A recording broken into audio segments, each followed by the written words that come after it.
আসামের ডিব্রুগড় থেকে সুশান্ত পালিত প্রশ্ন করছেন আপনাকে। অপরাধ নেবেন না। একটা প্রশ্ন ছিল, আপনার কথা এত সোজা সাপটা যে কেউ ভুল বুঝতে পারে আর অনৈতিক হয়ে যেতে পারে, এ বিষয়ে আপনার কি মনে হয়? বিষয়টি হলো, আমি ইনকোর চাই আমার সাথে যারা চলছে তারা অনৈতিকই হোক। দেখুন, নৈতিক হওয়া আর ধার্মিক হওয়ায় অনেক পার্থক্য। নীতির মধ্যে নিয়ম থাকে, নীতি নিয়ম বলি, ধর্মের মধ্যেও নিয়ম থাকে। যখন নিয়ম এর কালেকশন বাইরে থেকে হতে শুরু করে তখন নীতির জন্ম হয়। যখন আপনার অন্তঃসত্ত্বা নিয়ম দিতে শুরু করে তখন আপনি ধার্মিক হন বা আধ্যাত্মিক হন। আমি তো চাইই না কেউ কোনো বাইরের অনুশাসনে চলুক, কারণ যদি অনুশাসন গুরুরও হয়, সেই গুরুকেও তো আপনি সিলেক্ট করেন। আপনি ছাড়া অনুশাসন তৃতীয় কিছু হতে পারে না। নীতি, এই যে আমরা চারিদিকে দেখি, যখন খোঁজ সেই সত্তারই, সেই খোঁজটা যখন কেউ বাইরের কোনো মাধ্যমে করতে শুরু করে, ঠিক আছে, সে হতে পারে কারোর থেকে জানা, সে হতে পারে সমাজ, সে হতে পারে মিডিয়া, সে হতে পারে বই, সে হতে পারে গুরু, যে কেউ হতে পারে। কিন্তু যখন জীবনের যে খোঁজ তা বাইরে হতে শুরু করে তখন নীতির জন্ম হয়, এবং নীতি সবসময় যান্ত্রিক হয়। কিন্তু ওই খোঁজ যখন অন্তঃকরণ থেকে হতে শুরু করে তখন অধ্যাত্ম বা ধর্মের জন্ম হয়। আমি চাইবো যে নতুন বছর সবাই ধার্মিক হোক, নৈতিক না কোনোভাবেই। যখন সিদ্ধান্ত জীবন চালায় তখন তা নীতি, আর যখন জীবনই সিদ্ধান্ত হয় তখন তা ধর্ম। আমি এই গ্লাসটা বা এই কাপটা ডান হাতেও ধরতে পারি, বাঁ হাতেও ধরতে পারি। নীতি বলবে বাঁ হাতে ধরো না, এটা এটা এটা এটা, ঠিক আছে। অনেক কিছু হতে পারে, যে কোনো জিনিস হতে পারে। নীতি বলবে কেন আপনি টি শার্ট পরেছেন, নীতি বলবে কেন আপনি এমন ভাবে কথা বললেন। কিন্তু তার জীবন থেকে না হতে পারে। একটা যন্ত্র পারফেক্ট নীতিবান হতে পারে, কিন্তু যন্ত্র ধার্মিক হতে পারে না। কৃষ্ণ যা করে তা ধর্ম, ভীষ্ম যা করে তা নীতি, ঠিক আছে। রামকৃষ্ণ যা করে তা ধর্ম, বিদ্যাসাগর যা করে তা নীতি, ঠিক আছে। তো নীতি আর ধর্মের মধ্যে খুব সূক্ষ্ম ভেদ। উপর থেকে দেখতে দুটো একই রকম লাগবে, কারণ ধর্মেতেও কিছু অনুশাসন আছে আর নীতিতেও কিছু অনুশাসন আছে। হ্যাঁ, আপনি বেশিরভাগ মানুষকে এই সমাজে নৈতিক দেখবেন। এই নীতির জন্যই একটা মানুষের সাথে একটা মানুষের সহজ যোগাযোগ ছিন্ন হয়ে যায়। সেটা ঘরের মানুষ হতে পারে, পাশের মানুষ হতে পারে, কারণ নীতি বলে না। কৃষ্ণ সেই নীতির কথাই বলবে, কিন্তু কৃষ্ণের নীতির মধ্যে প্রাণ আছে। যখন আপনার জীবনের সিদ্ধান্তগুলো আপনার অনুভব প্রসূত, তখন তার মধ্যে প্রাণ থাকে। এবং সত্যি কথা বলতে, যেমন ছেলে কখনো বাবাকে অতিক্রম করতে পারে না, সেরকম নীতি কখনো ধর্মকে অতিক্রম করতে পারে না, কারণ ধর্ম থেকে নীতির জন্ম হয়। আমি এই কাপটাকে কিভাবে ধরবো, ধর্ম মানে তো ধারণ করা, এর কোনো নীতি হতে পারে না। As you comfortable. এবার যদি নীতি করে দেওয়া হয় বাঁ হাতে ধরবে বা ডান হাতে ধরবে, বুড়ো আঙুল দিয়ে ধরবে, এইবারে আপনাকে দুটো রিস্ক এতে। এক, আপনাকে অন্তঃসত্ত্বা ছাড়াই বড় জীবন্ত দেখিয়ে দিতে পারি, এখনকার দিনের সেলফির মতো, এখনকার দিনের ওল্ড ভিডিওর মতো কাট পেস্ট করা যেতে পারে, এখনকার দিনের এআই এর মতো, ফুলের মতো। কারণ আপনি ঠিক এই আঙুল দিয়ে কাপটা ধরেছেন, ঠিক, খুব সূক্ষ্ম ভেদ। এবং এই আঙুল আর এই আঙুলেই যে আমি ধরবো, এটা আমার কমফর্টেবিলিটি থেকে এসেছে, আমার অন্তঃসত্ত্বা থেকে এসেছে। আমি এই আঙুলেও ধরতে পারি, নীতি অ্যালাউ করে না। এই নীতির থেকেই সমাজে বন্ধনের জন্ম। যদিও নীতি ধর্মপ্রসূত ছিল, ধার্মিক ব্যক্তি যা বলেছিল তা শাস্ত্র হয়েছে, নীতি হয়েছে। কিন্তু নীতি স্থান কাল পাত্র বোঝে না, কারণ নীতি জীবন্ত নয়, নীতি লিখিত। ধর্ম জীবন্ত, ধর্ম বোঝে কোথায় কিভাবে অ্যাটিটিউড আনতে হবে, সময়ের সাথে সাথে যে এগিয়ে চলতে হবে, আমরা বলে থাকি যে সত্য তো এক হয়, সত্য এক, এই কথাটা বলে দিলে নীতিকে বড় রিলেভেন্ট মনে হবে, যে নীতি কি একই কথা বলে চলেছে। কিন্তু আমি তো পরিষ্কারই বলবো, সত্য বড় প্রবাহিত হয়। আপনার দেওয়ালে মাথায় হেলান দিয়ে বসা, আপনার এইভাবে বসা, আপনার ডাল ভাত খাওয়া, আপনার পনির ভাত খাওয়া, ঠিক আছে, এটা একসাথে নীতি সমাহিত করতে পারে না, নীতিতে ভেদ আছে। কিন্তু আপনার বডি মাইন্ড কনফিগারেশন, আপনার কালচার, একে সম্মান দেওয়া এবং ওটাকেও সম্মান দেওয়া, এটা নীতি পারে না, ধর্ম পারে। ধর্ম বলছে হি ইজ কমফর্টেবল, ঠিক আছে। সমাজ সংস্কারক বা যারা সমাজে পরিবর্তনের কথা খুব উচ্চস্বরে বলে, তাদেরকে অবশ্যই নৈতিক হতে হবে, তাদেরকে অবশ্যই নীতির কথা বলতে হবে। তো আমি তো প্রথম থেকে অনৈতিক, ঠিক আছে। কেন সন্ন্যাসী সেক্সের কথা বললো, কেন সন্ন্যাসী সামাজিক বা কোন পরিবারের মধ্যে কথা বলছে। একজন তো এসে বলেছে যে আপনি এত কিছু জানলেন কি করে ইত্যাদি। হ্যাঁ, ঠিক আছে, আই হ্যাপি টু, ঠিকই আছে, কোনো অসুবিধা নেই। তো আমি খুব আনন্দের সাথে অনৈতিক হতে রাজি, এতে আমার কোনো সন্দেহ নেই। কারণ এখানে যারা আছে তাদের জন্য একই নীতি নয়, ঠিক আছে। আমার কখনো একই নীতি নয়। হঠাৎ করে দেখবেন হয়তো আমি টি শার্ট ছেড়ে গেরুয়া পড়তে শুরু করেছি, জীবন ধরেই আপনার মধ্যে চালাবো, ঠিক আছে। তো ভাই যিনি প্রশ্ন করছেন, কথাটি ঠিকই আছে, কিন্তু নীতিতে অনেক কিছু চলতে পারে। এখানে জেনে রাখলে আপনাদের সুবিধা হবে। প্রত্যেকটা জিনিসের একটা রুলস আছে, রেগুলেশনস আছে, ঠিক আছে। আমাদের যে স্মৃতিশাস্ত্র, তাকেও যদি দেখেন, আমরা বারবার মনুস্মৃতির কথা বলি, মনুস্মৃতিতে নীতি আছে, কিন্তু মনুস্মৃতিকেও যদি কেউ ভালো করে ঘাটে, দেখবে একই ইভেন্টের স্থান কাল পাত্র ভেদে 20-25 রকম নীতি দেওয়া আছে। অনেক কনফিউজ হয়। এই যে আমাদের অনেকে বলে না যে কোনটা করব, কখন শুনবো কখন শুনবো না। নৈতিক ব্যক্তি কে যন্ত্র বানানো বড় সোজা। সমাজ যত নৈতিক হবে, তত বেশি তাকে গাইড করার জন্য একটি মাথা তৈরি হবে। হিন্দু ধর্ম এখনো এত প্রাচীন ধর্ম হয়েও টিকে আছে এই কারণে, কারণ এ নৈতিক নয়, এ ধার্মিক। এ কম্বিনেশন আনতে জানে, এ অ্যাকসেপ্ট করতে জানে, রিজেক্ট করতে জানে, এর মধ্যে কোনো রিজিডিটি নেই, এমনই হবে এমনই হবে না, এই জন্যই টিকে আছে। জীবনের ভার্চুতে, হ্যাঁ, দেখবেন ঘরে আগেকার দিনে কাঠ দিয়ে করা হতো, ওই তালের কাঠ আর বাঁশ ফ্লেক্সিবল হয়, ওই জন্য ওটাকেই বেশি ইউজ করা হতো, কারণ লনজিভিটি বাড়ে। যা লম্বা চলবে তা নৈতিক হলে চলবে না। নীতি সবসময় কাঠের, আমাদের কংক্রিটের মতো হয়, নীতিতে কোনো পরিবর্তন চলে না। কিন্তু যা ফ্লেক্সিবল হবে, যার মধ্যে কি নীতিটা কি, তাহলে ধার্মিক কিরকম, যে ফ্লেক্সিবিলিটিতে চলে, যে জানে আমাকে রূপটাকে ধারণ করে থাকতে হবে, এটাই আমার নীতি। এনি হাউ, বাচ্চাকে মা কোলে নিচ্ছে, কি নীতিতে নেবে? ধর্ম আপনাকে কি নীতিতে নেবে? কখনো আপনার মাথায় হাত দিতে পারে, কখনো পিঠে দিতে পারে, কখনো পায়ে দিতে পারে। ইন অল কেসেস একে প্রোটেক্ট করা, একে ধারণ করাটা নীতি হতে পারে। সেই জন্য ধর্ম থেকে নীতি সম্পূর্ণ আলাদা। যদিও ধর্ম থেকেই নীতি আসে, ব্যক্তিকে ধার্মিক বানাতে অবতার পুরুষরা আসেন, সন্ত আসেন, সাধু আসেন, এবং তারা ধীরে ধীরে নৈতিক হয়ে যায়। তাই তো গ্রন্থ রচনা হয়, যা যা লেখা আছে আমাদের গ্রন্থে লিখে দাও। এই জন্য আমাদের জ্ঞানপীঠের পরিষ্কার ভাব রেখেছি, কোনো গ্রন্থ থাকবে না, যদি থাকে সব গ্রন্থ থাকবে। কখনো কাউকে ধরার জন্য আপনার গুরুদেব, ধরুন কোনো গানের হোক, কাজের হোক, আপনার অফিসের বস হোক, তিনি পড়ে যাচ্ছেন, সম্মানীয়, আপনার থেকে 20 বছরের বড়, আর্থিক দিক থেকে সম্মানীয়, জ্ঞানের দিক থেকে সম্মানীয়, তিনি ছাদ থেকে পড়ে যাচ্ছেন। নীতিতে বলবে তাকে ডান হাতেই ধরো, কারণ বাঁ হাত তো অপবিত্র নীতির কাছে। তখন ধারণ করাই জীবনকে যে প্রত্যেক মুহূর্তে অপরচুনিটি হিসাবে দেখবে, সে নৈতিক হতে পারবে না। এই জন্য নীতির মধ্যে এত বদ্ধতা আসে, এবং ওই ধর্ম যখন নীতিতে রূপান্তরিত হয়ে যায়, তখন মহাপুরুষরা এসে আবার নীতিকে ধর্মের দিকে নিয়ে যান। এইটাই পুরো জীবনের খেলা। তো নৈতিক হয়ে যান্ত্রিক হয়ে বড় কাটিয়ে দিতে পারবে সবাই, বড় সহজ হয়ে যাবে। এবং যখনই যন্ত্র হবে, তাহলে একটা বাটনে সকলকে কোনোভাবে ম্যানিপুলেট করা যাবে।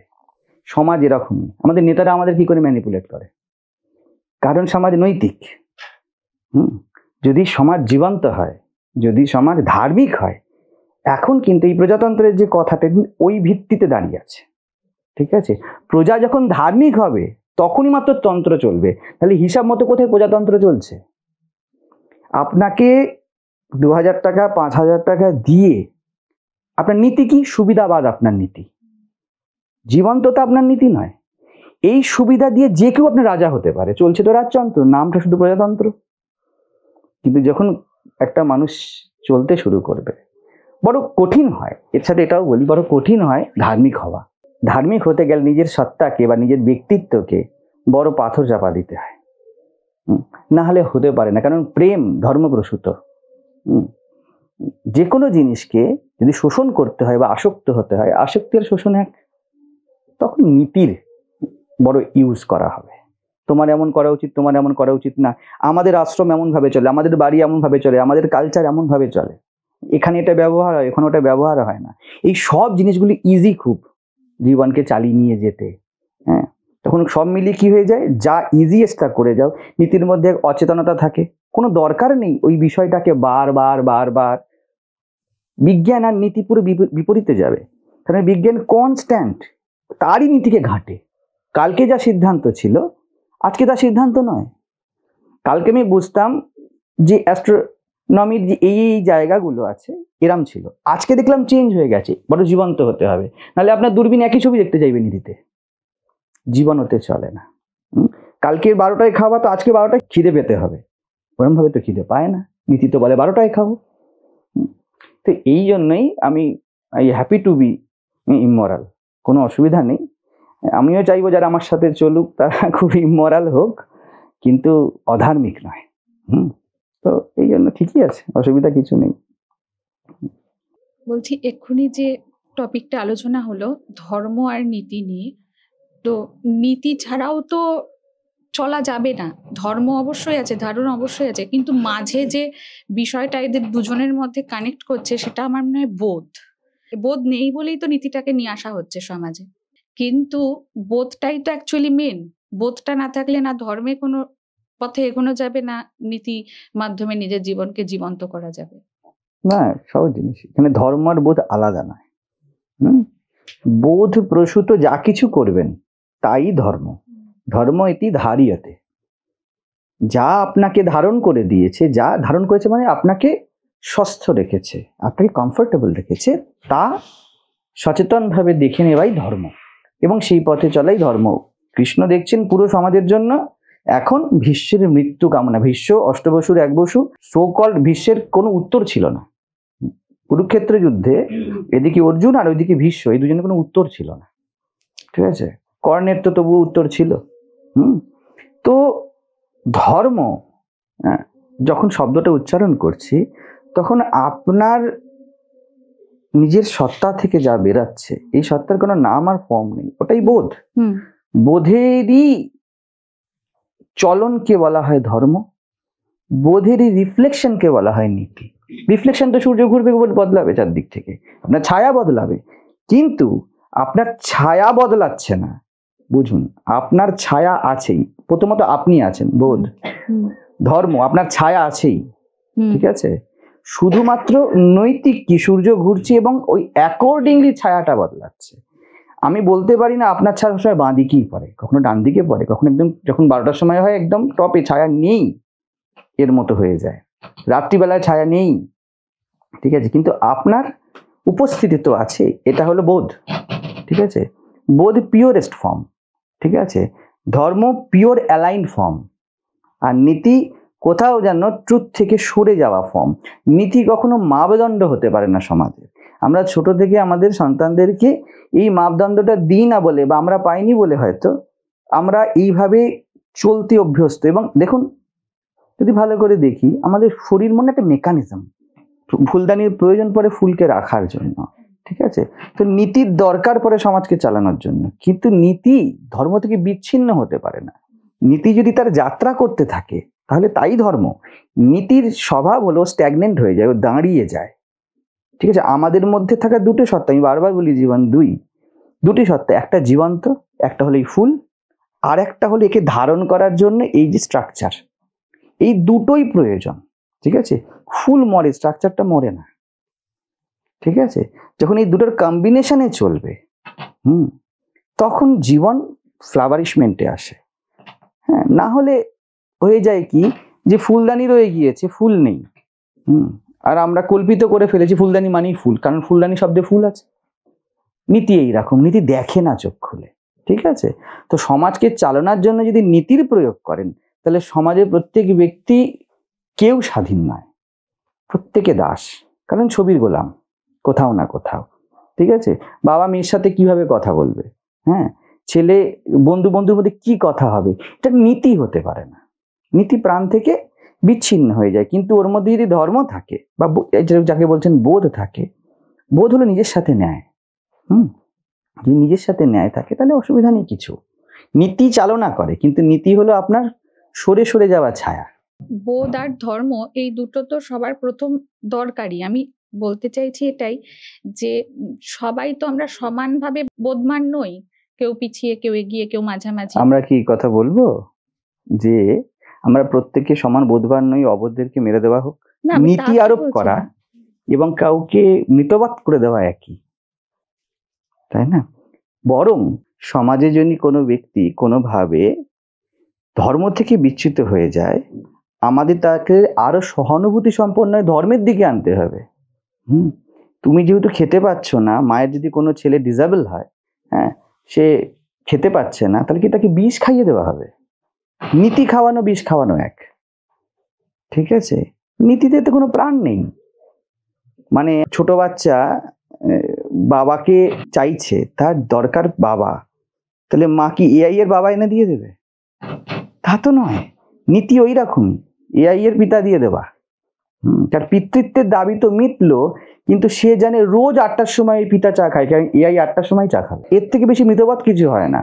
সে দেখলো বাবা একটা সার্টেন টাইমে এসেই আমাকে হাক করে। নীতি এইরকম। বরং তাকে সত্যের সাথে পরিচয় করানো অনেক বেশি ভালো যে তোমার বাবা নেই। তাতে অন্তত পক্ষে হার্শ হলেও তার জীবনের গোড়া বড় মজবুত হবে। নীতি ঘুণের মতো, তা ভিতর থেকে শেষ করে দেয়, উপরে স্ট্রাকচারটা থেকে যায়। সেই জন্য নীতি দিয়ে সমাজকে চালাতে হবে, এই নীতি তো হওয়া উচিত নয়। ওই জন্যই বারবার প্রকৃতির নিয়মে মহাপুরুষ অবতাররা আসেন আরো অ্যালাইভ করে দিতে। প্রণাম মহারাজ। এই বিষয়ে আমি একটু বলছি। আমার যেটা মনে হলো যে নিয়ম বা নীতি এটা আমাদের জীবনের জন্য হয়, এবার জীবন নিয়মের জন্য হয় না। তো যেটা সমস্যা হয় মানে যখন এই সেন্সটা, মানে সহজ করে বলতে গেলে সেন্সটাই সব, তো এই সেন্সটা যখন থাকে মানে সেই জিনিসটার যখন অ্যাবসেন্স হয়ে যায়, তখনই এই একটা ফ্যামিলি বা যদি মানুষের মধ্যে দেখি যে এইটা উচিত না, ওইটা উচিত, ওইটা উচিত না, ওইটা উচিত, এরম ভাবে জীবনে প্রচন্ড বেশি সমস্যার সৃষ্টি হয়। কিন্তু ব্যাপারটা তো তার জন্য ছিল না, যেহেতু ওর মধ্যে জীবন নেই, তার জন্য এই যেরম ভাবে কি সকাল হচ্ছে, রাত হচ্ছে, বিকেল হচ্ছে, আমাদের এই সময় লাঞ্চ করা উচিত, ডিনার করা উচিত, এইটা তো ওই ম্যাথস, এটা তো ম্যাথস, এর জন্য তো আমরা বাঁচি না, ও আমাদের জন্য বাঁচে। তো ঠিক দুটো জিনিসের মধ্যে পরিষ্কার করে বুঝে নেওয়ার। ঠিক আছে, এটা লুপ হোলস ছোট থেকে যেতে পারে, আমি আমার তরফ থেকে চেষ্টা করব লুপ হোলসটাকে ধরিয়ে দিতে পারে। কি? এক, নীতির জন্য জীবন নয়, এই কথাটা জীবন্তের জন্য মাথায় রাখবেন। কেউ চাক না চাক, যে জীবন্ত নয় সে নীতিতে চলতে বাধ্য হবে। যে নিজেকে দিশা দিতে পারে না সে আজ্ঞাবহ হতে বাধ্য থাকবে, এটাও জীবনের ধর্ম। যে গাছের কাণ্ড মজবুত নয় সে পরজীবী হয়েই জীবনটা কাটাবে। নীতি পরজীবী হওয়া। এবার যদি বলেন যে পরজীবী কি কেউ হবে না, তা আমি একদম আলটিমেট অ্যান্সার বলবো, অবশ্যই সমাজেও এর জায়গা আছে। সমাজের এর জায়গা আছে, সে হবে, সেরম ভাবে চলবে, কেউ মৃতবাদ চলবে। কিন্তু আমরা তো যখন কথা বলবো তখন তো চাইবো না যে আমাদের কোনো প্রিয়জন মৃতবাদ হোক, তাই না? এবং জীবনের আধার এই প্রিয়তা। ঠিক আছে, নীতি কখন খাবো আর না খাবো এটা কথাটা কখনো নিয়ম হয়ে যেতে পারে না, তার জন্য যে নিজের বডি কনফিগারেশনের সাথে খুব ওয়েল নোন। আর চিন্তার কোনো কারণ নেই, যে ওয়েল নোন নয় সে নীতিবাণী হবে। আমাদের কাজ নীতি থেকে ধর্মে পৌঁছিয়ে দেওয়া। স্বামীজি বললেন না যে তোমরা চুরি করো, স্বামীজি বললেন চুরি করা উচিত নয়, সবাই বলে, বুঝুন নীতি। স্বামীজি বললেন না, তুমি বলো না এই কথা যে চুরি জীবন থেকে বিচ্যুত বা চুরি জীবনের একটা অঙ্গ, দুটোই নয়। তাকে কেউ বুঝিয়ে দেয় না কেন চুরি করা উচিত নয়। এটা নীতি থেকে ধর্মের যাত্রা। সব জিনিসই ভালো হতে পারে, সব জিনিসই মন্দ হতে পারে, তাই না? এটা বোঝার বিষয়। তরোয়াল গলা কাটার জন্য তৈরি হয়নি, কিন্তু ওটা দিয়ে আত্মরক্ষাও করা যেতে পারে, তাই না? তো যে কোনো জিনিসই কিন্তু ভালো বা মন্দ তার নিজের কোনো ভার্চুতে হয় না। একে যে ব্যবহার করবে তাকে জীবন্ত হতে হয়, তাই না? তো সেরকম ভাবে প্রত্যেকটা জিনিস আমার কাছে কিন্তু কোনো জিনিস খারাপ বা ভালো নয়। হ্যাঁ, নীতি বলে খারাপ ভালো, এই জন্য আমার সাথে নীতির একটু বিরোধ আছে। আমি অনৈতিক হওয়া খুব প্রেফার করব। যে ভালো খারাপ ওরম ভাবে তো হয় না। যে ব্যক্তি পড়তে পারে না সে ভালো বাগান করতে পারে, তাহলে পড়াই নীতি কি করে হতে পারে? বুঝুন। তাহলে কেন আমরা মালিকেও জীবন্ত হিসাবে দেখবো না, কিন্তু ট্রিট হয়ে যায় ও নিচু ও উঁচু? নীতি এটাই বলে। তো নীতি শাস্ত্র হতে পারে না, শাস্ত্র ধর্ম দিয়ে চলবে। ধর্মশাস্ত্র কথাটা ঠিক, নীতি শাস্ত্র কথাটা ঠিক ঠিক যাবে না। নীতিকে যদি প্রত্যেক মুহূর্তে জীবন্ত হতে হয় তাহলে তার ধর্মই, ঠিক আছে? আমাদের চেষ্টা থাকবে নীতিবান বা নীতির থেকে ধর্মের যাত্রা করার। আমরা নীতি ত্যাগ করব না বা নীতিকেই গ্রহণ করব না, এই দুটোই জীবন বিরোধী হবে। বুঝা যাচ্ছে? নীতির ডিপ ডাইভ দিলে বোঝা যাবে নীতির সূত্র, তার শিকড় গিয়ে কিন্তু বোধে আছে। হ্যাঁ, ওইখানটার সাথে আমাদের প্রত্যেককে পরিচয় করাতে। বুঝা যাচ্ছে? আমার কাজ এখানে এটাই, আপনারা কি করবেন না করবেন কিচ্ছু যায় আসে না। ওই জন্য আমি খুব ইরিটেট হই, বা ইরিটেট বলবো না, মানে হাস্যকর লাগে কেউ যখন জিজ্ঞেস করে কি করব, এর মানে নীতিবান হতে চাইছে। আপনারা যদি কোনো কন্টেক্সচুয়াল হয়ে কনসেপ্ট গ্রো করেন এবং আমাকে বলেন যে মহারাজ এমন সিচুয়েশনে কি করা উচিত, এর মানে আপনি নীতিবান হতে চাইছেন, আপনি একটা রেগুলেশন চাইছেন। আমি এটা দেওয়ার জন্য নেই, আমার পুরো জীবনের যাত্রা এটা নয়। জেনে রাখুন প্রত্যেকেই আপনারা, বা যারা পরবর্তীকালে শুনবে, আমি দেবই না এই জিনিসটা। কারণ ওটা করার আপনাকে মেরে দেওয়া সেম। ওর থেকে আপনাকে হুইল চেয়ার দেওয়া হলো। ধারণার বিদ্যা আপনাকে শিখতে হবে, গাইডেন্স আপনাকে জীবন্ত করার সহায়ক হবে, মৃতবৎ করার নয়। ঠিক আছে? এইটাকে কি শিব শক্তি বলতে পারি? দুটোকে বলতে পারেন, বলতে পারেন। শক্তিকে শিব অনুগামী হতে হবে, শিবের দ্বারা সঞ্চালিত হতে হবে। দুটোকে অ্যালাইনমেন্টের। শক্তি যদি তার ক্রীড়া করতে শুরু করে তারপরে ডিজাস্টার হয়। শক্তির খেলা বোঝা যাবে না। শিবের সাথে যখন শক্তি যুক্ত হয় তাও বোঝা যাবে না, আরো গহন বোঝা যাবে না। হ্যাঁ, সেই জন্য মহাপুরুষদের কেউ বুঝতে পারে না, তাদের শিবত্ব দিয়ে তাদের শক্তি সঞ্চালিত হচ্ছে, জীবন সঞ্চালিত হচ্ছে, কিন্তু তা কখনো হার্মফুল হবে না। মা যখন সন্তানকে ধরবে তখন সব নীতি ফেলে দিয়ে ধরবে, তা হার্মফুল হবে না। বুঝে যাচ্ছে? কিন্তু নীতি যখন মা হবে তখন কিন্তু যে কোনো অবস্থাতে যান্ত্রিকতা এসে যেতে পারে। বুঝে যাচ্ছে? মহারাজ, মানে নীতিটা তাহলে নীতি ভেদ করছে, আর ধর্ম সেখানে এই একের কথাই বলছে। নীতিও ধর্মের কথাই বলছে, কিন্তু নীতিবান জাগ্রত নেই, সে জীবন্ত নেই। যখনই আপনি আপনার অ্যালাইভনেস থেকে সরে যাবেন তখন আপনি বুক প্রণ হয়ে যাবেন, বইয়ের মধ্যেই খুঁজবেন এইটাতে কি করা উচিত, ওটাতে কি করা উচিত। উনি ডাক্তার, হ্যাঁ, ওনার নীতি থাকতে পারে না, ওনাকে অ্যালাইভ হতে হবে। একজন নার্সকে অ্যালাইভ হতে হয়, হতে পারে না 12টার সময় ওষুধ খাওয়াবো। দেখা যাচ্ছে যখন ওষুধ খেতে গেছেন তার হয়তো দেখা যাচ্ছে অক্সিজেনের ল্যাকিং হয়েছে, নীতি বলবে 12টার সময় ওষুধ খাওয়ানোর, অ্যালাইভনেস বলবে এখন ওকে লাইফ সাপোর্ট দাও, ওষুধ পরে হবে। বরং এখন যদি ওষুধ দিই অক্সিজেনের অভাব ওর গলা আটকে আরো মারাই যাবে হয়তো, তাই না? তো নীতির থেকে প্রাণ সরে গেলে, হ্যাঁ, তখন নীতি হার্মফুল, নাহলে কোনো অসুবিধা নেই। নীতি জীবনকে চালায়, স্ট্রাকচারই জীবনকে চালায়, ফুলদানি ফুলকে ধরে, কিন্তু ফুল মুখ্য, এটা মাথায় রাখতে হবে। আর এই ফুল মুখ্য বোঝার জন্য জীবন্ত হতে হয়। বুঝে যাচ্ছে? সেই জন্য শ্রীরামকৃষ্ণ বলেছিলেন বিদ্যাসাগরকে, ভালো কাজ করছে, তুমি তো বিদ্যার সাগর, কিন্তু পরবর্তীকালে বললেন ওর অন্তরে কি আছে এখন খবর নাই। ঠিক আছে? হিসাব মতো নীতিবান কিন্তু কোথাও না কোথাও ধার্মিক হতে চায়, কোথাও না কোথাও ভালো হতে চায়, সেই নীতিবান হয়, কিন্তু ভালোটা সে বাইরে খোঁজে। এর জন্য কি মহারাজ মানে বিচার করার কথা বা সচেতনতা, বিচারও একটা আবার সেই নীতি হবে। আমি পরিষ্কার কথা বলবো, জাস্ট জীবন বড় সহজভাবে দেখুন। এটা এই সময়ের সুস্থতার সৌন্দর্যের নিড, তখন করা বড় সহজ হবে। কিন্তু বিচারই এখন আমাদের কাছে এমন শব্দ না, বিচার বড় হেভি হয়ে যায়, বিচারই একটা নীতি হয়ে যায়, এবার বিচার করার নীতি। আমি যেন বলি অ্যালাইভনেস দরকার। হ্যাঁ, যে কোনো ইস্যুকে অ্যাড্রেস করার জন্য পার্সনহুড বড্ড মিতবৎ হয়, ডেডলি হয়।